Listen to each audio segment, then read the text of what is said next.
All right, well, I'm here at the entrance. So there's a pay box here on my left. If you're driving with a vehicle, it's, like I said, it's $4 per person, or per vehicle, sorry.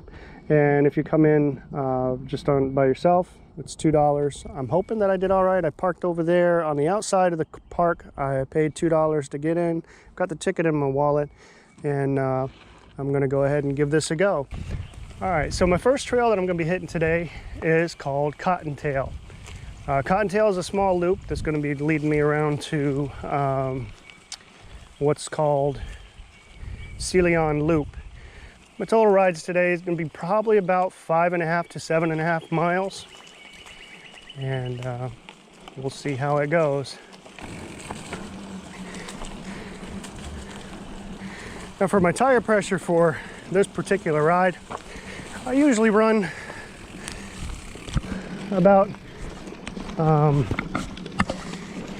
18 to 20 psi in my back tire, and between 15 to 20 psi, well, 15 to 18 psi in my front to help assist with better traction.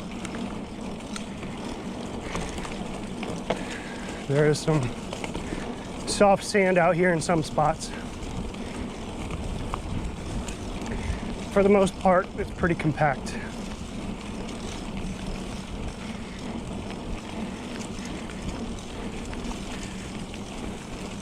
I'm at the end of Cottontale. I'm gonna take a right here, and I am now officially on the Cellon Trail loop. This is about a 3.5 mile loop, and not really a lot of elevation change, but good little beginner's course. Or, as you can see, the rock that we just passed, if you want to play around and you're more advanced, and try to climb and ride off that. But that's not me, not today.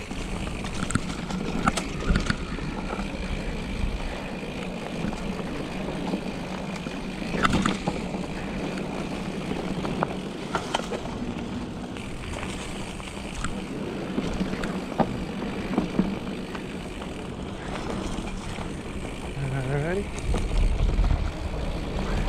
Good speed in that one.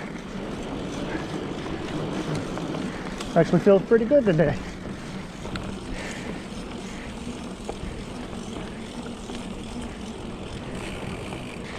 And I currently use Strava to follow my GPS and show my elevation change. And I run trail forks as well. I link the two together. I may post some of those alongside of this video or in the video at some point. But now, Cellon Loop on the east end used to go out into some low-lying area that occasionally would get flooded when we had a severe downpour. And recent hurricanes that's come through has made it kind of permanent. And unless you want to ride through ankle to knee deep water on the old portion of the trail, they have rerouted it, and you ride more on the west side of it, and you keep your feet dry and stay out of the water. But if you're feeling adventurous, make sure you bring a paddle with you. Go ahead and try to ride the far west end, east end that is, as it is pretty full of water still. Usually through here you can catch some sight of some wildlife, whether it be deer, mainly deer. Occasionally you see squirrels and a lot of birds. And it's quite the adventure if you want to get in touch with nature. Usually riding bike is fairly quiet, unless you're talking like me. And the animals don't hear you coming for the most part. So you're able to catch a glimpse of them every once in a while. Now the best time to come out here is in the evening, right at dusk. You can see usually ahead of about 30 deer or more in a herd. just out grazing in the fields.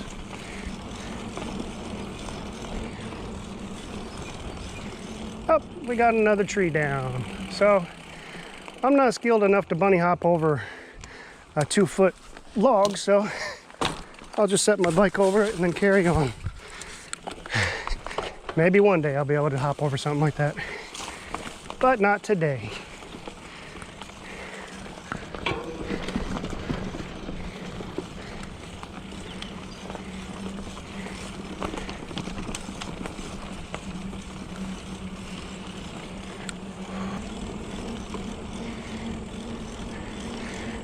Now on this part of the trail, just off to my left, there is a little creek that runs through here.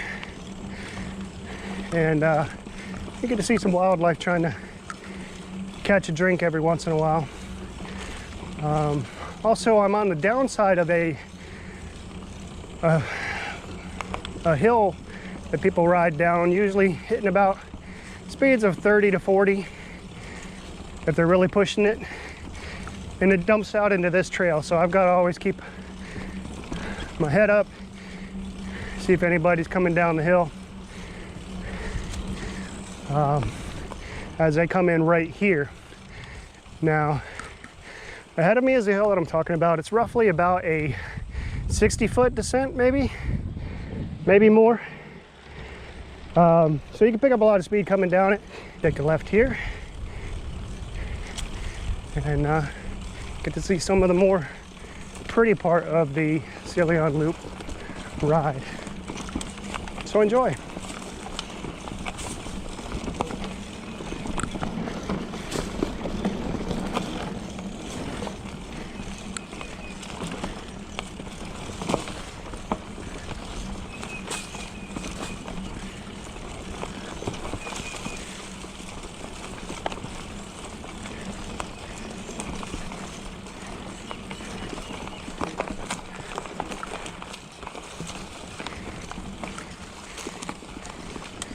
There's a little bit of climbing, usually coming through the opposite direction, so it's more downhill than uphill, but yes, today I'll just be doing some uphill climbing.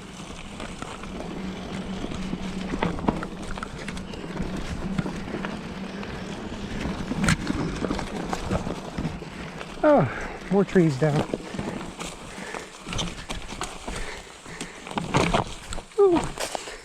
A little bit squirrely.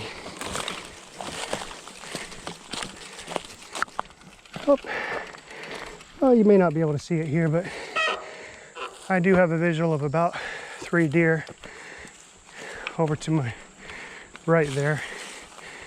It's just on the edge of the hammock looking in.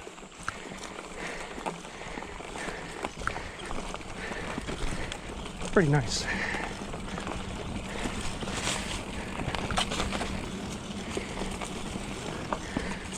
Now, I started my journey with mountain biking back in 2015, roughly. Bought an old Walmart special. Hit some trails down in Ocala known as the Santos Trails, which has trails through the old Greenway where they were going to build a canal initially, but across the state. But got shut down. There was definitely the possibility of saltwater intrusion into all the springs and stuff that run through north central Florida. So they've turned those trails into equestrian riding trails, mountain biking trails. There's a huge network of mountain biking trails there. One of the world famous areas is called the Vortex.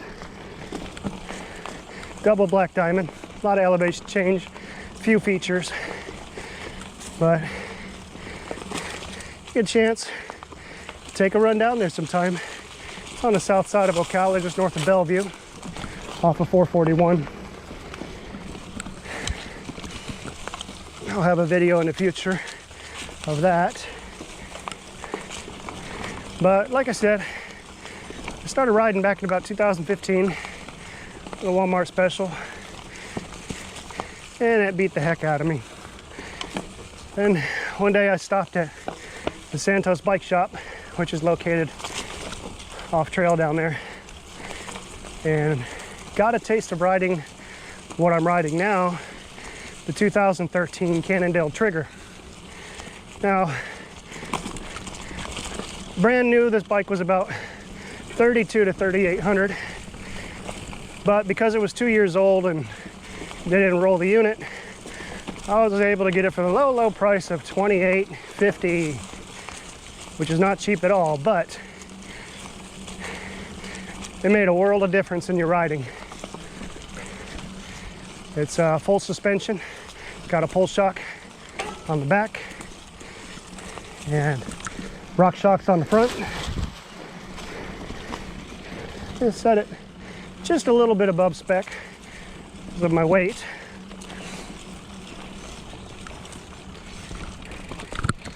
All right, well, here's the creek here.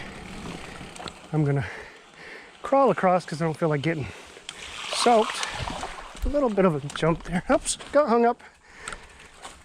All right, back tire got hung up there. All right.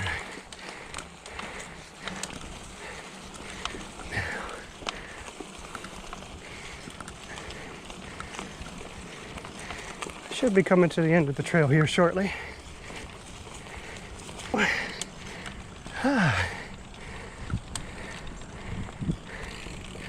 That was a good push.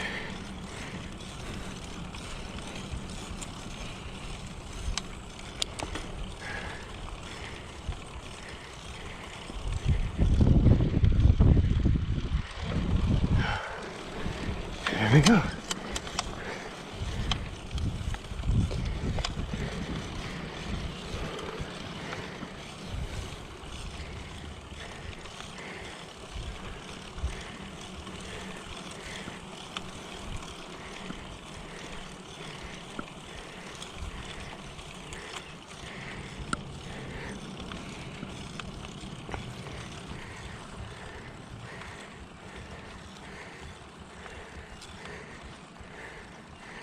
All right, so back to where I started. According to this, I've gone 4.5 miles. This concludes this trail, and I'll save other trails for uploads in the future. Well, there you have it. That concludes the Cellon Loop and Cottontale ride here at San Felasco Preserve Hammock. I did ride an additional 2 or 3 miles. I'm now back at the beginning of the trail, and I'm going to be putting up the bike, and we'll see where the next adventure leads. Until next time, the destination is adventure, and an adventure awaits. Y'all take care.